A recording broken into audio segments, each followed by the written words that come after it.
প্রশাসনের ডিসি থেকে SP, OC থেকে ইউএনও, এসআই থেকে কনস্টেবল, এইরকম গুরুত্বপূর্ণ জায়গায় যারা আছেন, যারা নির্বাচনে গুরুত্বপূর্ণ দায়িত্বে থাকবেন মাঠ পর্যায়ে, আমরা মনে করি শুধু আওয়ামী লীগ নয়, অন্য আরও রাজনৈতিক দলের তোষামদি বা তেলবাজি করা শুরু করেছে এরকম কিছু প্রশাসনিক বা আইন শৃঙ্খলার সাথে জড়িত কর্মকর্তা। তারা তাদের পেশাদারিত্ব বজায় না রেখে অলরেডি তাদেরকে বিভিন্ন দলের ওসি, এসপি, ইউএনও, ডিসি হিসাবে ঘোষণা দিয়ে ফেলেছে। আমরা মনে করি তারাও একটা সুষ্ঠু নির্বাচনের বড় অন্তরায়।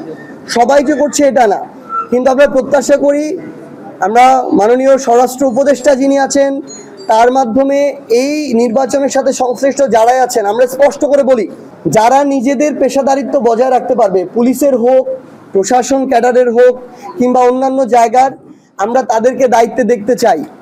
কোনো একটা নির্দিষ্ট দলের ওসি, ইউএনও, ডিসি, এসপিদেরকে দিয়ে নির্বাচন করে সুষ্ঠু নির্বাচন সম্ভব নয়।